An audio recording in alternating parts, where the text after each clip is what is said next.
Bonjour, vous écoutez l'épisode 100 du podcast Revu et Corrigé. Cet épisode est tiré d'un billet du blog publié le 6 juin et s'intitule « Surprise ».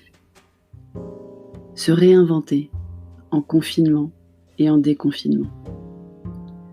Je me suis souvent plainte, par exemple à l'épisode 54, de la pression subie autour de la mise à profit du confinement pour faire du sport, des gâteaux, des formations, des câlins à ses enfants, des choses qu'on ne faisait pas avant. Mais en fait, même si je n'ai rien fait des injonctions imposées, les câlins j'en faisais plein avant, j'ai quand même fait quelque chose de ce confinement, et qui perdure. Ça. Le blog, mes articles sur LinkedIn, les articles que j'écris à présent pour Excelsior, et bien sûr, la production audio qui compile toute cette production écrite, ce podcast. Ou plutôt audio à la demande, comme on doit l'appeler maintenant. Ne dites pas à ma mère que je suis podcasteuse. En fait, elle le sait. Elle lit le blog. Mais je ne suis pas sûre qu'elle sache ce que cela veut dire, podcasteuse. Comme mon métier du marketing, de la com, de l'expérience client. Cher et tendre non plus n'a jamais vraiment bien compris ce que je faisais.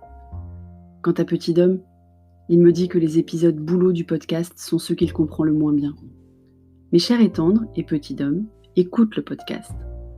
Et ils commencent à appréhender les sujets dont je traite toute la journée avec mes clients, mes étudiants, mes comparses du digital pour tous.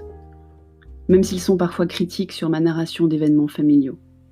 Je ne suis pas suffisamment précise d'après eux. C'est pas faux. Il m'est arrivé de prendre quelques licences. Se réinventer en confinement, donc.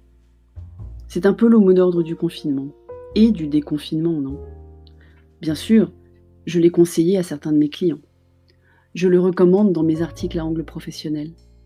Mais il a fallu la prise de recul auto-imposée du 100e épisode du podcast pour réaliser que je m'étais aussi engagée dans une réinvention à plusieurs titres. En fait, on se laisse prendre au jeu, sans s'en rendre compte. L'équilibre domestique a été complètement bouleversé par le confinement et reste perturbé dans le déconfinement, surtout avec Cher et tendre encore à la maison, plus que pour quelques jours, et Petit Dom aussi, jusqu'à la fin de l'année scolaire. Mais ces bouleversements n'étaient pas pesants, et on a réussi à garder quelques éléments que j'espérais pérenniser dans mes élans d'optimisme d'avril, à l'épisode 58, en plein milieu du tunnel dont on ne voyait pas encore le bout. Une réinvention choisie, douce, réconfortante.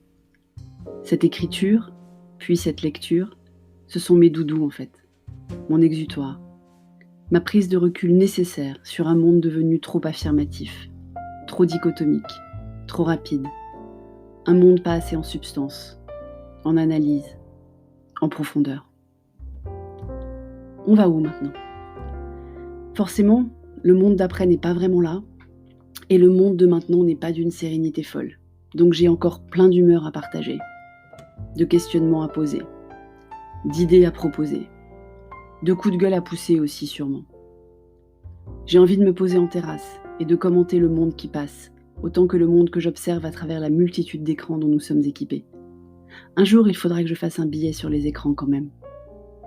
J'ai envie de revoir mes amis tout là-haut en zone rouge-orangée, de refaire le monde toute la nuit, enfin au moins soirée, un verre ou plusieurs à la main, de me nourrir et m'enrichir de leurs questionnements, leurs idées, leurs coups de gueule.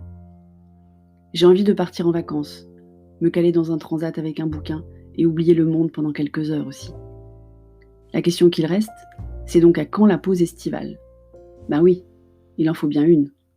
Sinon, à quelle date je démarre la saison 2? Merci de m'avoir écouté. Si vous écoutez sur Apple, merci de laisser un commentaire avec vos 5 étoiles. Et sur toutes les plateformes de balado-diffusion, abonnez-vous et partagez. À bientôt.